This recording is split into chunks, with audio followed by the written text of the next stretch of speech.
Now welcome to another battle of the heroes and villains, where this time we'll be taking a look at the results of the poll for Aayla Secura, seeing how those results compare to all the other characters we've done thus far, before I then read and respond to some of your comments. But before any and all that, you can already head down to nominate and or vote for which character we do next. Just respond to my pinned comment below with a character name or vote with a thumbs up if the one you'd like to see is already listed. Whatever single comment gets the most votes in the next 24 hours or so will be the winner and the character we do next. Alright, and now on to the results for Aayla Secura, where we'll see that 9% of voters gave her an A, 29% then thought she belonged in the B tier, 54% gave her a C, which left 5% to give her a D, and a final 3% to give her an F. And so when we do all the math here and consider A a score of 5 and F a score of 1, that means Aayla ends up with an average score of 3.36, which puts her into 47th place overall and 100th of a point ahead of the highest rated sequel trilogy character, that being Kylo Ren, which, for better or worse, really says something when a character that many described as a background Jedi finishes ahead of a main character of a trilogy.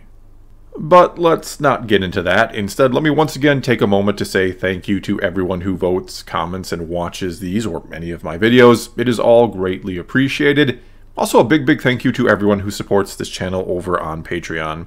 And now, let's get to your comments, starting, as we always do, with the top-rated comment, which this time came to us from Jonathan Anderson, who said, "Out of the prequel Jedi, Aayla had a pretty unique design. The only real time she has to shine is the 2-episode arc in Clone Wars where her, Ahsoka, and Anakin get stranded on the planet with the Lurmen. There she teaches Ahsoka the lesson to not fear losing the ones around you. She portrays this lesson pretty well compared to how Yoda did with Anakin in Revenge of the Sith. Her conversation with the village leader is also pretty good. It's the usual 'we're keepers of the peace' speech, however, done with more insight on that no one in a war is truly right. Beyond those 2 episodes, she never really gets much, but those 2 episodes did give her a chance to shine." And I agree, the 2 episodes of Clone Wars you mentioned, both of which are in Season 1 and are episodes 13 and 14 if you're curious and want to check them out.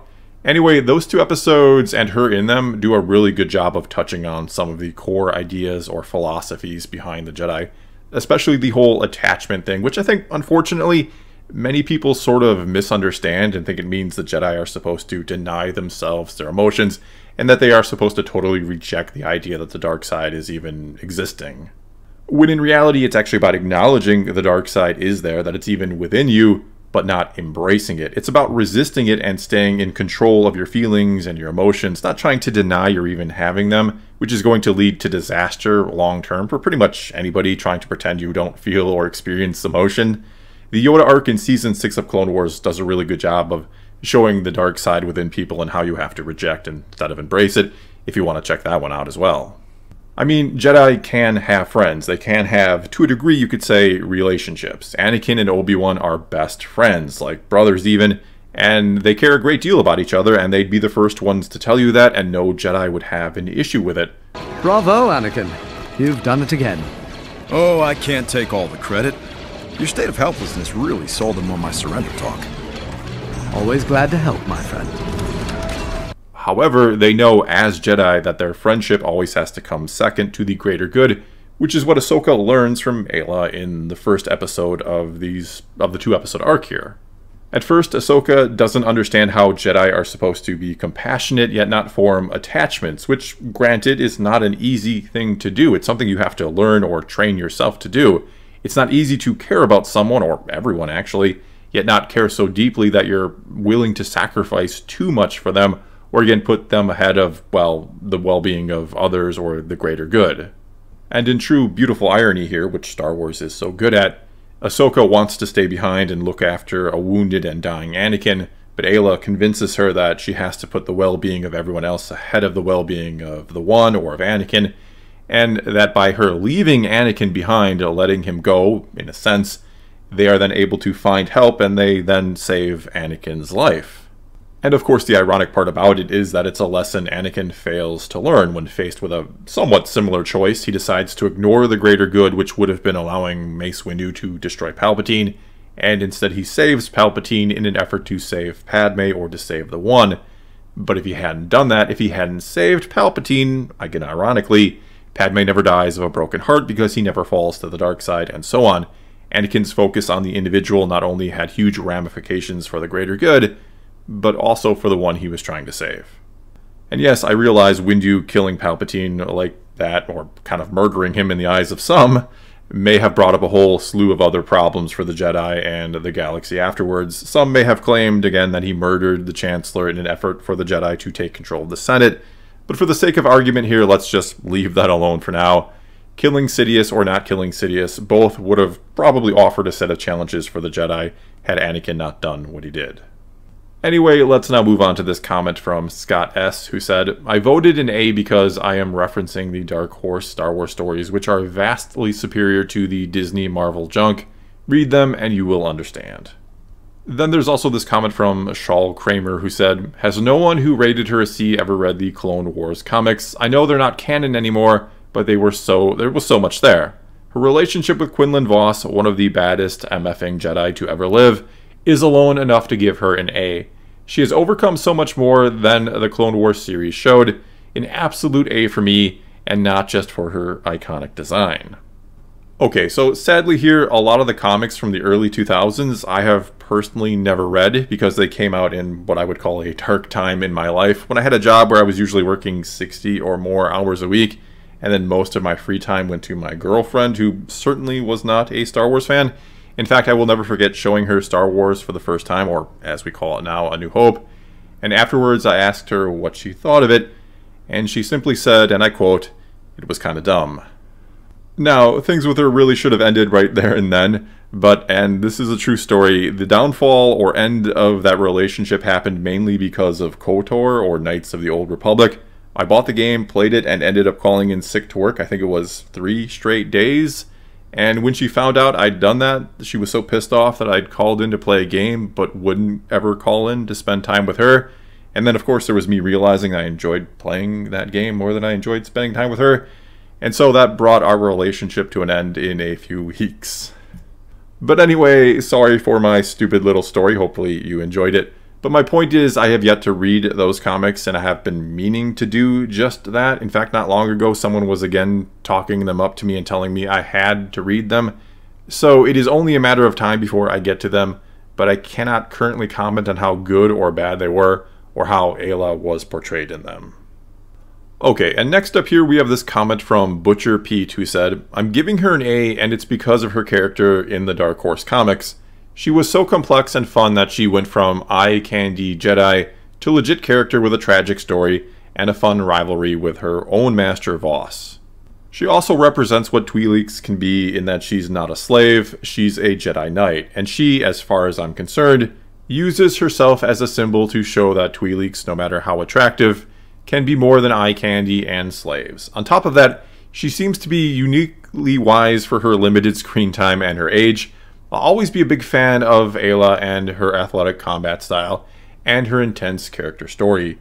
Edit. I would like to add that Aayla was inserted because George Lucas saw her on a comic book cover and liked her character design and decided to put her in the movies, so without the comics we wouldn't have the character at all. Also then here we have a comment from Christopher, who said, Twi'leks have almost always represented a repressed or slave class within Star Wars continuity, and to see a Twi'lek as not only a Jedi but also one of the few who dual wields and gains the respect of other warriors can be pretty inspiring.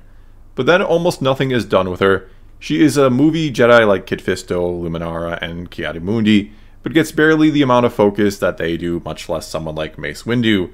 I want to rank her higher simply because of cool factor, but I have to go with a C overall. We also then have this comment from Vanya G, who said, I always thought she wasn't a bad character, but never really had anything captivating to her. She was obviously originally put in to cater to the male gaze, and then it seems like the writers of Clone Wars and other media really tried to make her more interesting, but it never seemed like they quite had the desire to do that with her compared to a lot of other characters. So she always kind of fell in the background as someone for people to want to look at. But she's not an actively bad character by any means, so I give her a C. Just wish we could really get more to her than her appearance and occasional insightful lines. And again here, not being as familiar with this particular character as I'd like to be, it was kind of interesting to sort of be on the outside looking in for once, and to just watch the discussion around this character, which hinged greatly on how much or how little people knew about her, which is of course no surprise, that happens with most characters. But how she was called anything and everything from nothing more than just eye candy, and having some comments that went into how much they enjoyed that eye candy, to some calling her one of the best Jedi, if not one of the most interesting stories of the time period. And I do think it's interesting or noteworthy that she does come from a race that is sort of traditionally thought of as almost a slave race by many fans, and that, yes, George Lucas did essentially see her on a comic book cover and wanted her in the films, not that he really did anything with her in the films. And so, maybe to again use the word irony, it is kind of ironic that this decision by Lucas to show us that yes, Twi'leks can be a hell of a lot more than slaves, as well as we see in the Clone Wars with characters like Cham Syndulla, who are a lot more than slaves too.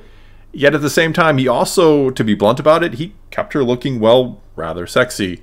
It's an interesting almost contradiction there, I guess, though at the same time, why can't a Jedi also be sexy? So she is a fascinating character, and I do want to go back and read those comics and to maybe do a full video on this character at some point in the near future. But for now, let's get to just a few final comments before wrapping this up, starting with this one from Team X Angus, who said, "As someone who has only seen the movies and TV shows, Aayla is not a character I came to care much about due to her lack of screen time. She did have some good moments in the Jedi Crash arc, thus I'm giving her a B. However, I do feel that I'm being generous. She definitely had potential to fit in amongst the iconic supporting characters that many of us have come to love, so I guess I would have liked to have seen more of her." Then there's this one from Todd Anderson, who said, "One of the most forgettable Jedi, literally. I had to look up the name to remember who this is. Never really developed out or made to stand out in the media I've viewed. D." Also this one from Mr. Wright, who said, "My first reaction was who, and once I realized who she was, my reaction was meh." Also then we have this one from Keiko, who said, "She's alright, I guess. I wish she got more prominence beyond 2 episodes in season 1. It felt like, as the show went on, they became less interested in developing background Jedi from the films. She's not a horrible character, but barely a character. D." And finally here, a comment from a name that, my apologies, I'm not going to be able to pronounce, but I didn't want that to stop me from reading their comment. And so they said, "A because of Dark Horse Comics that you should read," and I am going to do just that. Well, that's all I've got for you this time. Now it's your turn to tell me what you think of the character Aayla Secura, or what you think of what I or anyone else had to say about her here in this video. You can also feel free to nominate and or vote for which character we do next. Either way, leave a comment below and let's talk some Star Wars. And until next time, thanks for watching.